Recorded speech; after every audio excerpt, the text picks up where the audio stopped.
حول ولا قوت وائے تیری. ارے نہیں بڑھی جا سکتی.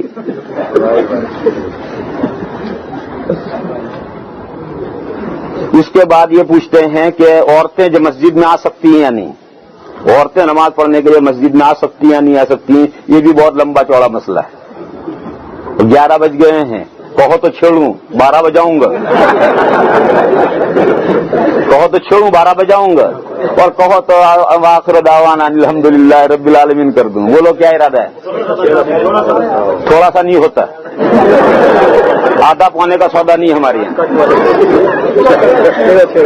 وآخر دعوانا الحمدللہ رب العالمین رہ گیا, آخر دعوانا ہو گیا. تھوڑے وقت میں نہیں بنا سکتا. اگر 12 بجے تک بیٹھنے کے لیے تیار ہو چھوڑو. چلو بیٹھو بھی بیٹھو, سنو بھی سنو, پھر چلو سمجھاتا ہوں.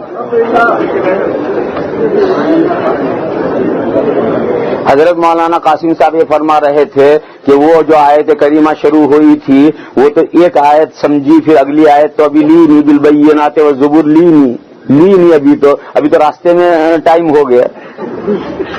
تو ابھی مسئلے سب نمٹے تو اگلی آیت لیں. ابھی تو اگلی آیت بہت لمبی ہے, وہ 3 گھنٹے اس اگلی ایک آیت سمجھانے کے لیے 3 گھنٹے چاہیے. اور اس جو اگلی آیت ہے, ایک آیت تو میں نے سمجھائی ہے, وہ جو اگلی آیت ہے بالبینات والزبر, وہاں تقلید کا مسئلہ ہے. اور وہ تقلید کا مسئلہ کم سے کم 3 گھنٹے چاہیے اس کو سمجھانے کے لیے, پوری آیت سمجھانے کے لیے. خیر یہ مسئلہ میں سمجھاؤں. سنو بھائی سنو. یہ سوال یہ ہے کہ کیا عورتیں مسجد میں جماعت پڑھنے کے لیے آ سکتی ہیں یا نہیں آ سکتی؟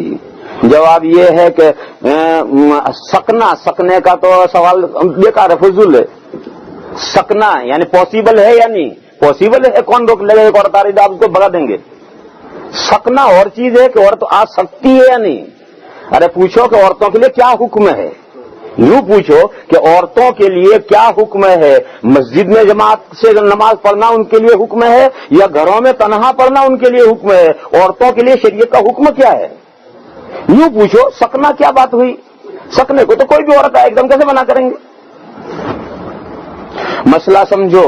عورتوں کے لیے پوری دنیا میں سبھی جگہ, حتیٰ کہ مکہ مکرمہ میں, حرم شریف میں بھی, مدینہ شریف میں, مسجد نبوی میں بھی, پوری دنیا میں ہر جگہ عورتوں کے لیے افضل یہ ہے کہ گھروں میں تنہائی, گھروں میں نماز پڑھیں, فرض نماز گھروں میں پڑھیں, اور جتنا گھر کے اندر در اندر چھپ کر پڑھیں گے اتنا افضل ہے. یہ احادیث شریفہ سے ثابت ہے. حدیثیں اس سلسلے میں ہیں کہ عورتوں کے لیے گھر میں افضل ہے, اور گھر میں بھی جتنا اندر گھر میں چھپ کر پڑھے گی اتنا افضل ہے. اس سلسلے میں حدیثیں ہیں. کوئی عورت اتفاقاً مسجد میں آ جائے اور جماعت سے پڑھ لے, کوئی حرج نہیں. اگر کوئی عورت اتفاقاً مسجد میں آ جائے اور پڑھ لے تو کوئی حرج نہیں. بلکہ میں برٹش میں ایک بات کہا کرتا ہوں, وہ یہ کہ جس شہر میں مارکیٹ ایریا ہے, شاپنگ سینٹر جہاں ہے, وہاں جو کوئی مسجد ہے اس مسجد کے اندر ایسی فیسلٹی مسجد کے ساتھ ہونی چاہیے کہ اس کا انٹرنس الگ ہو, دروازہ الگ ہو, اس کا وضو خانہ واش اس کا الگ ہو, اس میں کوئی نگران ایک عورت بھی رہے. اور مارکیٹ میں شاپنگ کے لیے جو عورتیں آئی ہیں, جب نماز کا وقت ہو تو وہ اس حصے میں الگ دروازے سے آئیں, اپنا وضو کریں, اپنا نماز پڑھیں. جماعت ہو رہی ہے جماعت سے پڑھیں, جماعت نہیں ہو رہی ہے الگ پڑھیں, اور الگ پڑھ کر کے اپنا شاپنگ کر کے گھر جائیں. ایسی ہر مسئول مسجدوں میں یہ انتظام ضروری ہے. جو مسجدیں شاپنگ سینٹروں میں ہیں, اسٹیشنوں پر ہیں, بس اسٹیشنوں پر ہیں. کیوں؟ عورتیں بھی سفر کرتی ہیں. بس اسٹیشن پر نماز کا وقت ہو گیا, مرد تو دوڑ کے مسجد میں پہنچ گئے, بیچارے عورتیں کہاں جائیں گی؟ ریلوے اسٹیشن ہے, مرد تو کہیں بھی کھڑے ہو کر نماز پڑھ لیں گے, بیچارے عورتیں کہاں جائیں گی؟ مسجد دوڑ کے مسجد میں پہنچ گئے, عورتیں کہاں جائیں گی؟ عورتیں مسجد میں جاتی ہیں, عورتوں کو انتظام ہی نہیں. شاپنگ سینٹر میں عورتیں شاپنگ کرنے کے لیے گئی ہیں, نماز کا وقت ہو گیا, گھر پہنچتے پہنچتے نماز قضا ہو جائے گی. مسجد یہ رہی, اس مسجد میں بیچارے عورتیں کہاں جائیں؟ وہاں کوئی انتظام ہی ان کے لیے نہیں. اس لیے میں برٹش میں یہ بات, ہمارے ہندوستان میں تو ایسا مسئلہ نہیں پیش آتا, اس لیے کہ ہمارے ہندوستان میں تو پورا مارکیٹ سب شاپنگ سینٹر ہے. وہاں کہیں دور جانا ہی نہیں پڑتا سامان لینے کے لیے، صورتحال اس کی الگ ہے. لیکن ہمارے ہندوستان میں بھی بڑے شہر، دلی، میرٹھ، سورت، بامبے، ایسے شہروں میں ریلوے اسٹیشن، بس اسٹیشن، ایسی جگہوں میں وہاں بھی ضرورت ہے کہ اچھا جب نماز کا مسافر عورتیں ہیں، اچانک نماز کا وقت ہو گیا تو جو اسٹیشن پر مسجد ہے، بس اسٹینڈ پر جو مسجد ہے، اس مسجد میں یہ فیسلٹی چاہیے کہ ایک حصہ ہے جو الگ بالکل سیپریٹ کر رکھا ہے، بیچ میں دیوار کر کے بند کر رکھا ہے، چھوٹے چھوٹے سوراخ رکھ لو چاہے، اس کا انٹرنس الگ ہے. مرد ادھر سے آتے ہیں تو وہ ادھر سے داخل ہوں گے، اس کا وضو خانہ ان کا الگ ہے، بیت الخلا وغیرہ ان کا الگ ہے. اور اگر کوئی اندیشہ ہے تو وہاں سپروائزر کو بڈھی عورت رہنی چاہیے، اس حصے میں ایک بوڑھی عورت بھی رہنی چاہیے جو سپروائزر ہو وہاں. اور عورتوں کو جب ضرورت پڑے وہ اپنے حصے میں آئیں، وضو کریں، جماعت ہو رہی ہے جماعت سے نماز پڑھیں، جماعت نہیں ہے تو اپنے اکیلے نماز پڑھیں، نماز ان کی قضا نہ ہو، یہ ضروری ہے.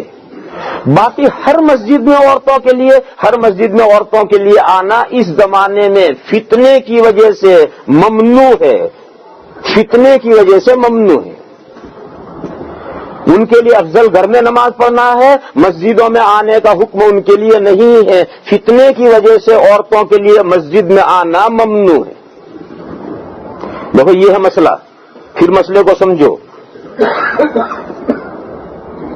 ساری دنیا میں عورتوں کے لیے گھر میں، اور گھر میں بھی اندر در اندر جتنا چھپ کر نماز پڑھے یہ عورتوں کے لیے افضل ہے. اور یہ مسئلہ لکھا ہے کہ مکہ مکرمہ میں بھی حرم شریف میں نماز پڑھنے سے گھر میں پڑھنا عورتوں کے لیے افضل ہے.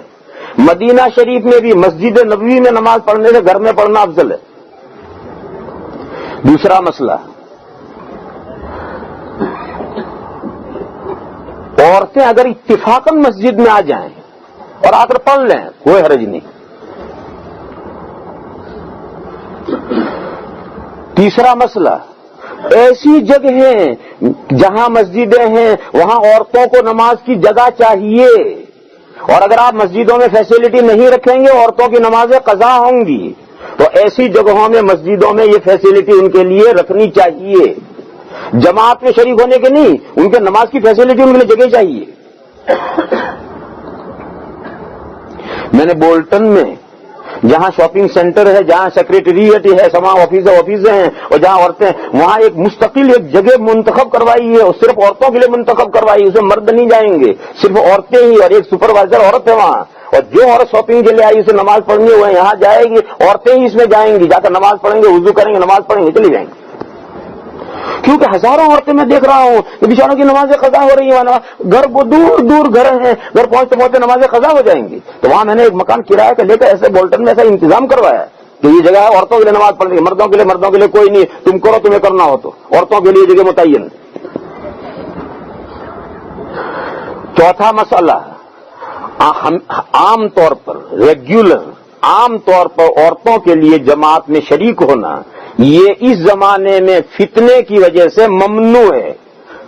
میں نے مکروہ لفظ استعمال نہیں کیا، ممنوع یعنی فورہیبٹڈ، ممنوع ہے. اب سنو دلائل آگے. حضور اکرم صلی اللہ تعالی علیہ وسلم کے زمانے، یہ جو حضور کے زمانے میں عورتیں مسجد نبوی میں آتی تھی اور آج تک آ رہی ہیں، یہ ان عورتوں کے آنے کا مقصد جماعت سے نماز پڑھنا نہیں تھا، بلکہ یہ عورتیں 3 مقصد سے آتی تھی. یہ عورتیں مسجد نبوی میں 3 مقاصد کے لیے آتی تھی. جماعت سے نماز پڑھنا اس مقصد سے نہیں آتی تھی، یہ تو ایک ضمن مقصد تھا. کیا دلیل؟ حضور اکرم صلی اللہ تعالی علیہ وسلم کے زمانے میں مدینہ شریف میں مسجد نبوی کے علاوہ 9 مسجدیں اور تھیں، اور مسجد نبوی 10 مسجدیں حضور کے زمانے میں مدینہ میں تھیں.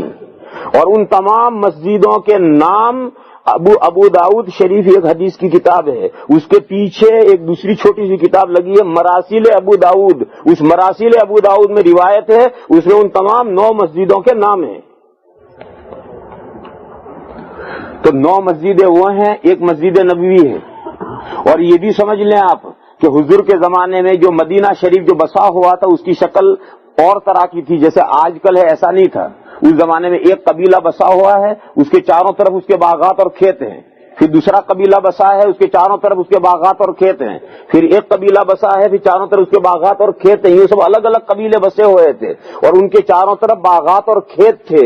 اس لیے حضور نے یہ حکم دیا تھا کہ ہر قبیلہ اپنے قبیلے میں مسجد بنائے، کیونکہ ایک دوسرے سے فاصلے پر رہ رہے تھے. اس لیے ہر قبیلے نے اپنے قبیلے میں مسجد بنائی تھی. حدیث شریف میں ہے امر رسول اللہ صلی اللہ علیہ وسلم ببناء المساجد فی دورہم وامر ان ينظف ويطہر.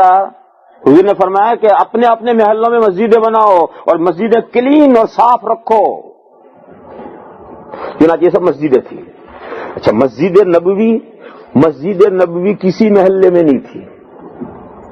یہ بھی سمجھو مسجد نبوی کسی محلے میں نہیں تھی. جب حضور قباء سے چلے ہیں تو حضور مدینہ میں جا کر کے کہاں ٹھہرے ہیں؟ تو راستے میں ہر قبیلہ جب آتا تھا تو وہ یہ چاہتا تھا کہ حضور وہاں ٹھہرے، مگر حضور نے فرمایا کہ اللہ نے میری اونٹنی کو سمجھا دیا مجھے کہاں ٹھہرنا ہے، میری اونٹنی کو چھوڑ دو. اور یہ سب ہجرت کا قصہ آپ حضرات نے سنا ہوگا. اونٹنی چلتی رہی، تمام قبیلے پاس کر کے، سارا مدینہ پاس کر کے اس طرف نکل گئی. اور مدینہ والوں کا جو قبرستان تھا بقی، اس قبرستان سے 100 میٹر پہلے ایک چھوٹا سا باغ تھا 2 یتیم بچوں کا، اور وہ سب اجڑا پھجڑا تھا. اس میں چند کھجوروں کے درخت تھے، باقی سب اجڑ گیا تھا. یتیم بچوں کا باغ تھا. اس باغ کے کونے میں جا کر اونٹنی بیٹھ گئی. سب مدینہ یوں پیچھے رہ گیا اور مدینہ سے نکل کر وہاں جا کر بیٹھی ہے اونٹنی. اب یہ تو جنگل میں بیٹھ گیا. اب حضور کس کے مہمان؟ تو جہاں سے اونٹنی بیٹھی تھی وہاں سے قبیلے ناپے گئے. تو کون سا قبیلہ قریب ہے؟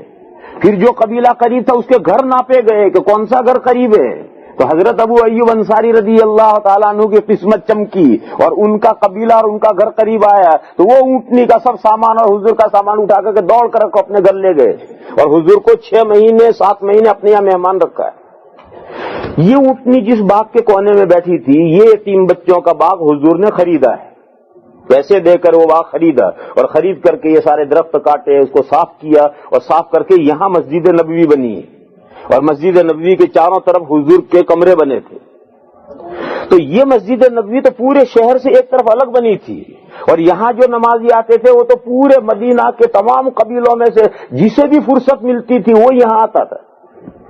اور رات میں خاص طور پر یہاں آتے تھے، تہجد یہاں آ کر پڑھتے تھے اور رات بھر یہی عبادت ہوتی رہتی تھی. اور وہ 9 مسجدیں اپنے اپنے قبیلوں میں، وہاں بھی مسجدیں ہو رہی، جن کو جلدی ہے موقع نہیں ہے وہ اپنے مسجدوں میں نماز پڑھتے تھے.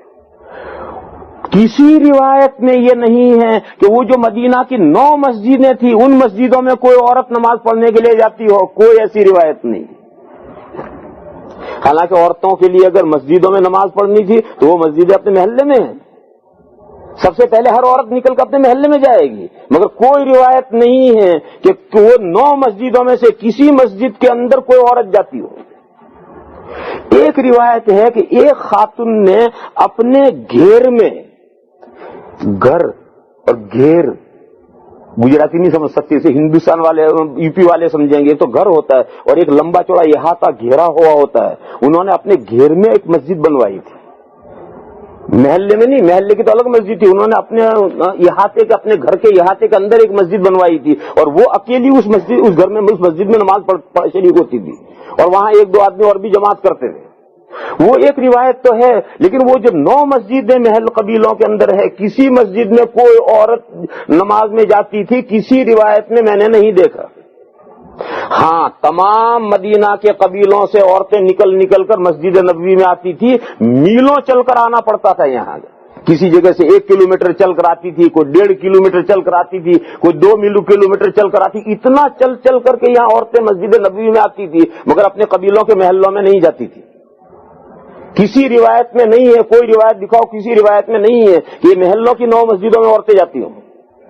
اتنی ہی بات پر اگر آدمی توجہ کرے تو یہ فیصلہ کرنے کے لیے اس کا دماغ کام کر سکتا ہے کہ عورتوں کا مسجد نبوی میں آنا نماز جماعت سے نماز پڑھنے کے لیے نہیں ہے، کسی اور مقصد سے. اگر جماعت سے نماز پڑھنا ہوتی تو محلوں کی مسجدوں میں کیوں نہیں جا رہی ہو؟ اگر آپ سوچیں اتنی ہی بات کو سنجیدگی سے سوچیں تو آپ کا ذہن اس کو فیصلہ کرے گا کہ یہ کسی اور مقصد سے آ رہی ہے. جماعت سے نماز پڑھنا مقصود نہیں ہے. جماعت سے نماز تو ہو گئی, آئی تو جماعت سے نماز پڑھ لی, باقی آئی کسی اور مقصد سے. میں نے بتایا تھا کہ وہ 3 مقصد تھے. وہ 3 مقصد کیا تھے؟ سب سے پہلا مقصد تھا آقائے دو جہاں کا دیدار کرنا اور زیارت کرنا. حضور کی زیارت کوئی معمولی عبادت نہیں تھی, بہت بڑی عبادت تھی. آج اگر حضور مدینہ میں ہوں تو ہم سر کے بل کینیڈا سے وہاں پہنچتے زیارت کرنے کے لیے, تو کوئی معمولی دولت نہیں تھی. اور یہ دولت ان 9 مسجدوں میں نہیں تھی. ان 9 مسجدوں میں حضور تھوڑے ہی تھے,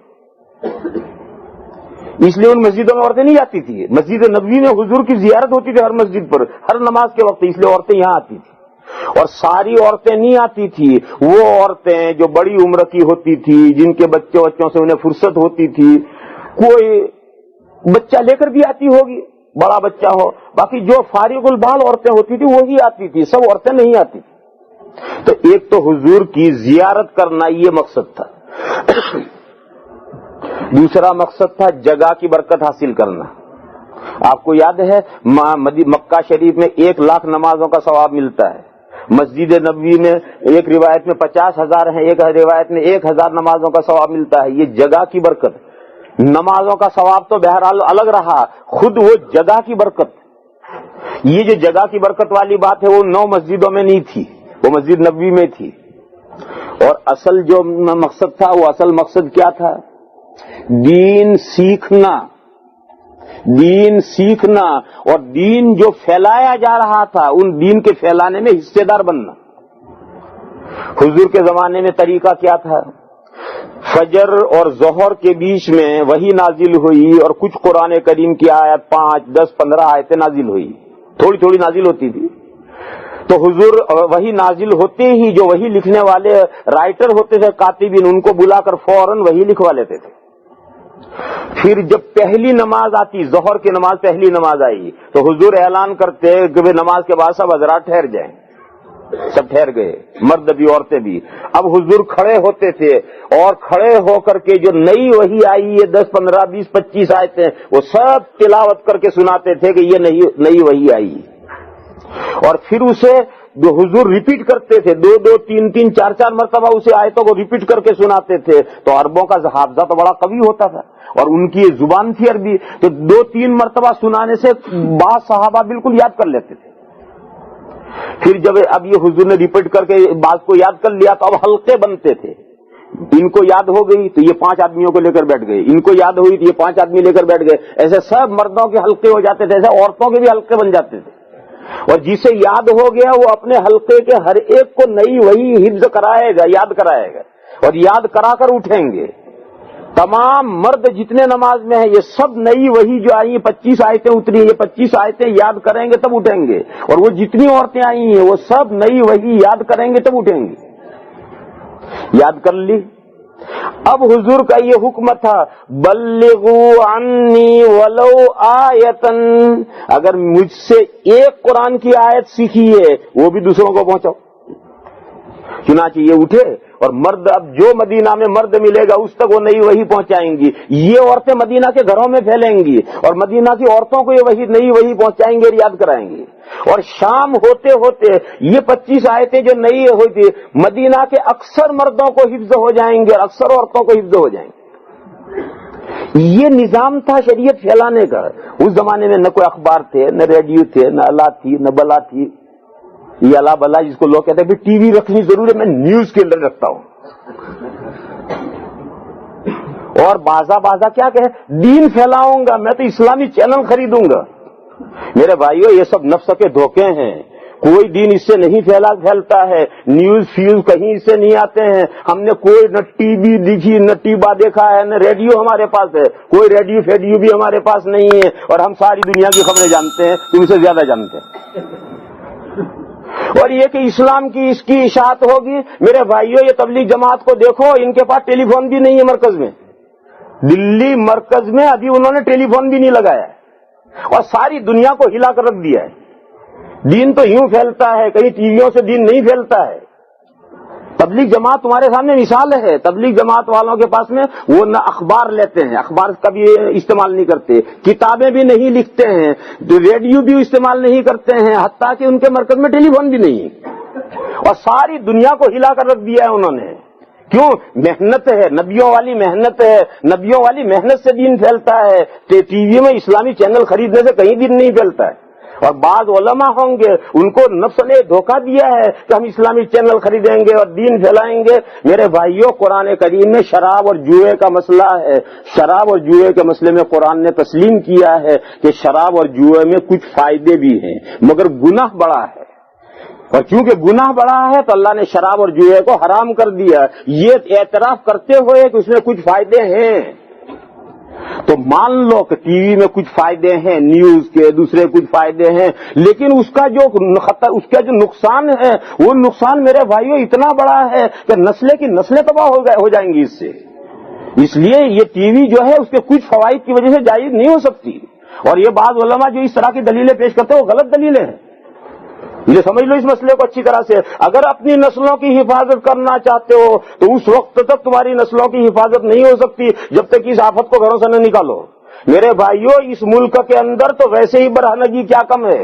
میں جس بلڈنگ میں کھڑا ہوں رہتا ہوں اس بلڈنگ کے نیچے 2 ننگی عورتوں کی تصویریں ہیں, اور ایسا انہوں نے آنے جانے کا راستہ رکھا ہے کہ ہر آدمی ان ننگی عورتوں کی زیارت کیے بغیر جا ہی نہیں سکتا.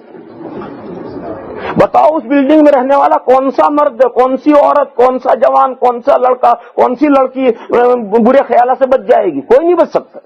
پھر ہم نے اپنے گھروں میں بھی مصیبت بسا لی. اس لیے میرے بھائیوں, ہوش کے ناخن لو, کچھ سمجھو, ایسی خامخواہ کی دلیلوں کے پیچھے مت جاؤ. دین پھیلانے کے طریقے وہ ہیں جو نبیوں والی محنت ہے, اور نبیوں والی محنت سے دین پھیلے گا, اور اس کا نمونہ تبلیغ جماعت ہے, اور نبیوں والی محنت کر رہی ہے, اور دنیا کی کوئی فیسلٹی وہ استعمال نہیں کرتی, اور دنیا کے کونے کونے پر اس نے دین کی دعوت پہنچا دی. تو میں عرض یہ کر رہا تھا کہ یہ نبیوں والی محنت تھی لوگوں کے ذریعے سے پھیلانا. جو نئی وحی آئی ہے وہ ظہر میں جتنے آدمی آئے تھے ان سب کو یاد کرا دی, جتنی عورتیں آئی تھی ان سب کو یاد کرا دی. اب یہ عورتیں اٹھ کر کے گھروں میں گھسیں گی اور ہر گھر میں شام تک پہنچائیں گی. کیوں؟ یہ عورتیں فارغ ہیں, ذمہ دار قسم کی عورتیں ہیں, ان کا کام کاج کچھ زیادہ نہیں ہے, تو ہر گھر میں جائیں گی اور گھر میں جو خواتین ہیں ان کو یاد کرائیں گے. مرد مردوں میں یہ کام کریں گے, اور شام ہوتے ہوتے نئی وحی بہت سے مردوں کو اور بہت سی عورتوں کو یاد ہو جائے. یہ دین سیکھنے اور دین کے پھیلانے میں حصے دار بننا, اس مقصد سے خواتین مسجد نبوی میں آتی تھی. یہ 3 مقصد تھے. ایک حضور پاک صلی اللہ تعالی علیہ وسلم کی زیارت, ایک جگہ کی برکت حاصل کرنا, اور ایک دین سیکھنا اور دین کے سیکھنے میں حصے دار بننا. یہ 3 مقصد تھے. اس زمانے میں بھی سب عورتیں نہیں آتی تھی, وہی عورتیں آتی تھی جس کو دلچسپی ہوتی تھی, فرصت ہوتی تھی, ذوق شوق ہوتا تھا, وہی عورتیں آتی تھی. دلیل وہ حدیث شریف یاد کرو. حضور نے فرمایا کہ میرا یہ جی چاہتا ہے کہ خدام سے لکڑیاں اکٹھے کرواؤں سوختہ, اور پھر جب نماز کا وقت ہو جائے تو میں کسی کو کھڑا کروں گا نماز پڑھا اور جماعت شروع کروا دوں, اور میں اپنے خدام کے سروں پر وہ لکڑیاں اٹھا کر کے شہر کا راؤنڈ لوں, اور شہر میں جو لوگ گھر میں پڑے ہیں, نماز میں نہیں آئے, جماعت میں نہیں آئے, وہاں ان کے گھر جا کر کے ان کے گھر بند کر کے باہر کنڈا لگا دوں اور سارا گھر پھونک دوں, جلا دوں, اور اس کو اس گھر کے اندر ہی جلا ڈالوں. یہ میں نے لقد ہمم تو بخدا میں نے ایسا ارادہ کر لیا تھا. مگر حضور نے فرمایا کہ پھر مجھے 2 باتوں کا خیال آیا. ایک خیال یہ آیا کہ گھروں میں تو بچے بھی ہوتے ہیں, دوسرا ہے کہ گھروں میں عورتیں بھی ہوتی ہیں, ان کا تو کوئی گناہ نہیں, بچوں پر تو کوئی وہ مکلف ہی نہیں, ان پر کوئی چیز واجب ہے ہی نہیں, اور عورتوں پر مسجد میں آنا واجب نہیں ہے, تو عورتیں تو گھروں میں ہیں. اب میں ایک دم دروازہ بند کر کے جلا دوں گا تو بچے بھی جل جائیں گے, عورتیں بھی جل جائیں گی, درحال ان کا کوئی گناہ نہیں. اور مردوں کو نکلنے, عورتیں نکل جاؤ اور بچے نکل جاؤ, تو پہلے مرد نکل کے بھاگ جائے گا. تو حضور اکرم صلی اللہ تعالی علیہ وسلم نے عورتوں اور بچوں کی رعایت میں وہ جو قطعی ارادہ کر دیا تھا وہ ارادہ پورا نہیں کیا.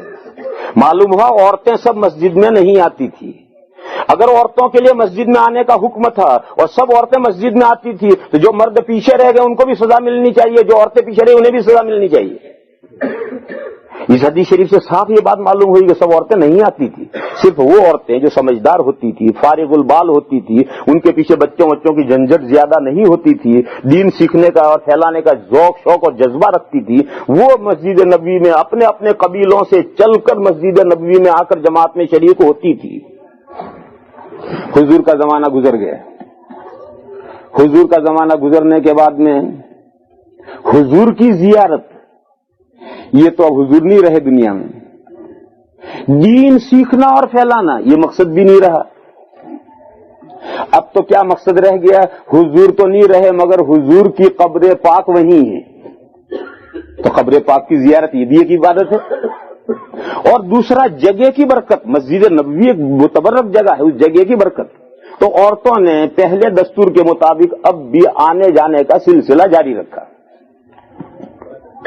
لیکن جو زمانہ آگے بڑھا اور مسلمانوں کے پاس میں پیسہ آنے لگا، اور جب پیسہ آتا ہے تو ٹھاٹھ آتا ہے، مردوں میں بھی ٹھاٹھ آتا ہے اور مردوں سے پہلے عورتوں میں ٹھاٹھ آتا ہے۔ تو جب یہ صورتحال آئی بدلنے لگی تو حضرت عائشہ صدیقہ رضی اللہ تعالی عنہا اور حضرت فاروق اعظم رضی اللہ تعالیٰ عنہ، ان دونوں نے عورتوں کو یہ سمجھانا شروع کیا کہ اب آپ حضرات گھر میں نماز پڑھیں، مسجد میں نہ آئیں۔ حضرت عائشہ بھی یہ سمجھاتی تھی، عورتیں یہ کہتی تھی کہ ہم تو حضور کے زمانے سے آ رہی ہیں، ہم کیوں گھر بیٹھیں گے؟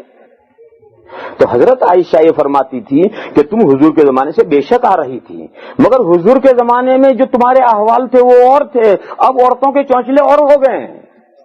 اب یہ جو تمہارے بدلے ہوئے احوال ہیں، اگر یہ بدلے ہوئے احوال حضور دیکھتے تو حضور خود تمہیں منع کر دیتے۔ جیسے کہ بنی اسرائیل کی عورتیں مسجدوں میں آتی تھی، لیکن جب انہوں نے بدماشیاں گڑبڑیں شروع کی تو بعد کے نبیوں نے ان عورتوں کو منع کر دیا۔ بنی اسرائیل میں تو مسلسل نبی آتے تھے، تو بعد کے نبیوں نے انہیں منع کر دیا کہ مسجدوں میں نہیں آ سکتی۔ تو حضرت عائشہ نے فرمایا کہ اگر تمہارے بدلے ہوئے حالات حضور دیکھتے تو حضور خود منع کرتے۔ حضرت فاروق اعظم رضی اللہ تعالی عنہ بھی مختلف موقعوں پر عورتوں کو یہ بات سمجھاتے تھے کہ بھئی گھر بیٹھو، اب وہ حالات نہیں رہے، جو ضرورت تھی وہ نہیں رہی، دین سیکھنے والی بات نہیں رہی۔ دیکھو آج بھی کبھی ایسا ہوتا ہے کہ کوئی جلسہ ہے مسجد میں، عورتیں اس موقع پر دینی پروگرام ہو، تقریریں ہوں، عورتیں ان دینی پروگراموں تقریروں میں آئیں گی اور دین سیکھیں گی، اور نماز کا اتفاقاً نماز کا وقت ہو جائے تو نماز بھی پڑھیں گی۔ دین سیکھنے کے لیے آج بھی وہ آئیں گی، اور ہم مدرسوں کے جلسے کرتے ہیں، پروگرام کرتے ہیں، عورتوں کے ٹھہرنے کا باقاعدہ نظم کرتے ہیں، اس میں عورتیں آتی ہیں، وعظ سنتی ہیں، دین سیکھتی ہیں، تو آج بھی آئیں گی۔ اور ایسے موقع پر اچانک نماز کا وقت ہو جائے تو جو مسجد ہے اسی مسجد میں وہ نماز بھی پڑھیں گے، اتفاقاً میں کوئی حرج نہیں ہے۔ لیکن یہ کہ پانچوں وقت ریگولر وہ آنے لگے، حضرت عائشہ نے اور حضرت عمر نے منع کیا کہ نہیں، اب وہ زمانہ نہیں، حالات بدل گئے ہیں، گھر پڑھو۔ جب حضرت عمر عورتوں کو سکھاتے تھے تو عورتیں یہ جواب دیتی ہیں کہ آپ کی بیوی تو آتی ہیں۔ عورتیں حضرت عمر کو یہ جواب دیتی ہیں کہ آپ کی بیوی تو مسجد میں آتی ہیں، آپ اپنی بیوی کو تو منع نہیں کرتے۔ یہ واقعی کے ساتھ سوال ہے۔ حضرت عمر نے اپنی بیگم کو سمجھایا، وہ بیگم بھی حضرت عمر کی تھی، اسے صاف انکار کر دیا، میں حضور کے زمانے میں جاتی تھی، جاؤں گی، تم کون ہوتے منع کرنے ہو؟ حضرت عمر اس بیوی کے پیچھے پڑے رہے، سمجھاتے رہے، بہت لمبا وقت گزارنے کے بعد وہ اپنی اہلیہ کو یہ بات سمجھا سکے، اور ان کی اہلیہ نے آخر میں مسجد جانا بند کر دیا، انہوں نے گھر میں نماز پڑھنا شروع کر دی۔ تو اب وہ جو عورتیں کرتی آپ کی بیوی آتی ہے، وہ بات ختم ہوئی۔ تو غرض یہ سلسلہ اس طریقے سے ان حضرات نے سمجھانا شروع کیا، حضرت عائشہ نے سمجھانا شروع کیا، حضرت عمر رضی اللہ تعالیٰ عنہ نے سمجھانا شروع کیا۔ اب سنو آگے، ہم حج میں جاتے ہیں، وہاں پہنچ کر مسئلہ ہم جانتے ہیں کہ عورتوں کے لیے مکہ کے حرم شریف میں نماز پڑھنے سے گھر میں نماز پڑھنا افضل ہے، مدینہ کے مسجد نبوی میں نماز پڑھنے سے گھر میں نماز پڑھنا افضل ہے، ثواب گھر میں نماز پڑھنے کا زیادہ ملے گا، یہ مسئلہ ہم جانتے ہیں، لیکن اپنی بیویوں کو اپنی بہنوں کو نہیں بتاتے، میں نہیں بتاتا، بلکہ عورتوں چلو حرم شریف میں جاؤ، چلو وہاں جا کے نماز پڑھو، 5 وقت میں وہی حرم شریف بھیجیں گے، چلو مکہ میں جاؤ طواف کرو, وہیں بیٹھو, کعبہ شریف دیکھو, بیٹھے بیٹھے کعبہ شریف دیکھو, نماز وہیں پڑھو. مسجد نبوی میں بھی ہر نماز جاؤ وہیں پڑھو. کیوں؟ یہ خاص مقصد ہے. وہ یہ ہے کہ بیچاری زندگی بھر کی آرزویں باندھ باندھ کر کے ایک زندگی میں مہینہ 40 دن کے لیے اس دیار پاک میں گئی ہیں. کتنی زندگی بھر کی آرزویں باندھ کر پیسہ جوڑ کر پیسہ اکٹھا کر کے وہ بیچاری وہاں پہنچی ہیں.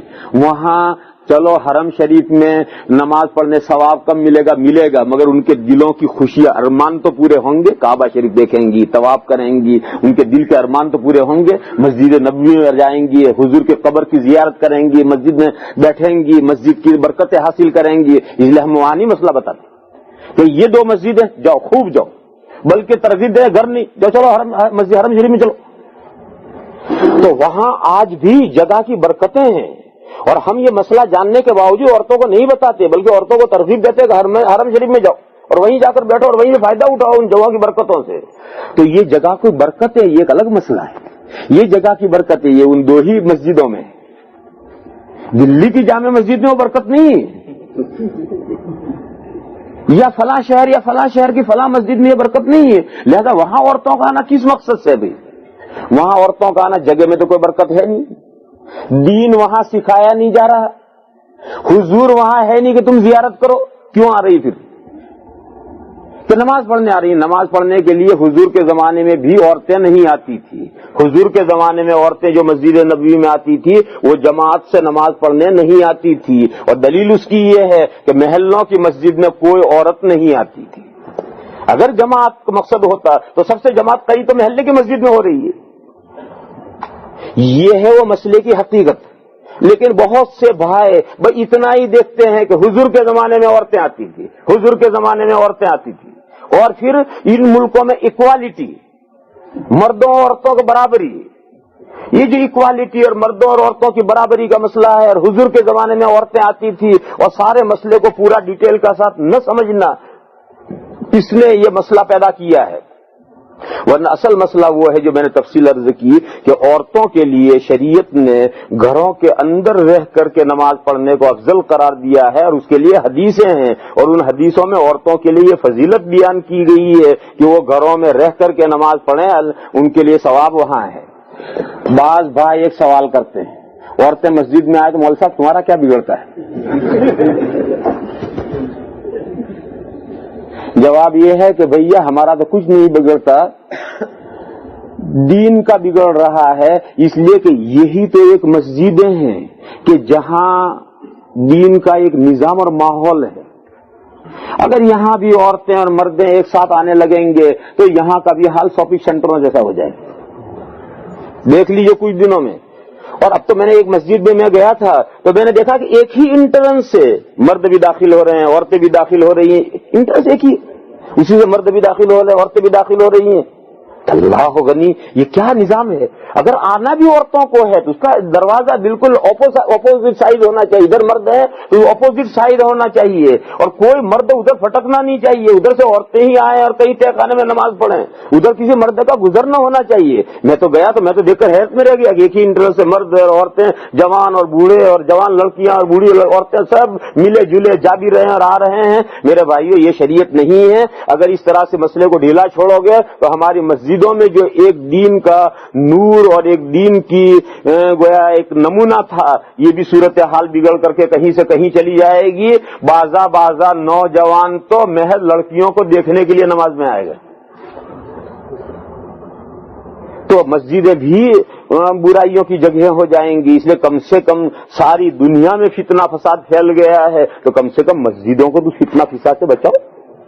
یہ اس مسئلے کی حقیقت ہے. تو 12 تو نہیں بجے لیکن مسئلہ پورا ہو گیا ہے, اور سوالات بہت ہیں, لیکن اب سوالات کو چھوڑو. اور وہ جو دوسری آیت میں مسئلہ ہے تقلید کا, وہ مسئلہ بھی بہت لمبا ہے.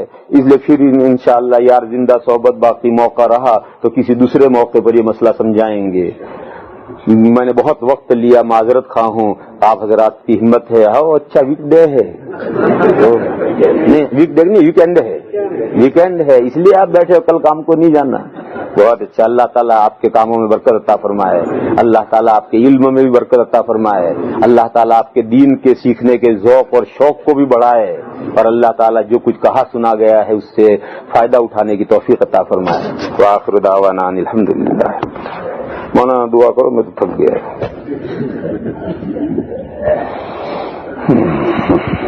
صلى على سيدنا ومولانا محمد وعلى آل سيدنا ومولانا محمد وبارك وسلم. ربنا آتنا في الدنيا حسنة وفي الآخرة حسنة وقنا عذاب النار. اللهم صل وسلم على الذين سبقونا بالإيمان ولا تجعل في قلوبنا غلا للذين آمنوا ربنا إنك رؤوف رحيم. اللهم حبب إلينا الإيمان وزينه في قلوبنا وكره إلينا الكفر والفسوق والعصيان واجعلنا من الراشدين. اللهم اجعلنا من الذين لا خوف عليهم ولا هم يحزنون. آمين. اللهم إنا نسألك رضاك والجنة. آمين. ونعوذ بك من سخطك والنار. آمين. اللهم إنا نسألك من خير ما سألك منه نبيك محمد صلى الله عليه وسلم. آمين. الله. ونعوذ بك من شر ما استعاذك منه نبيك محمد صلى الله عليه وسلم. آمين. الله. يا فاطر السماوات والأرض أنت ولينا في الدنيا والآخرة توفنا مسلما والحقنا بالصالحين. آمين. غير خزايا ولا ندامة ولا مفتونين. آمين. ربنا تقبل منا إنك أنت السميع العليم. سبحان إنك أنت التواب الرحيم.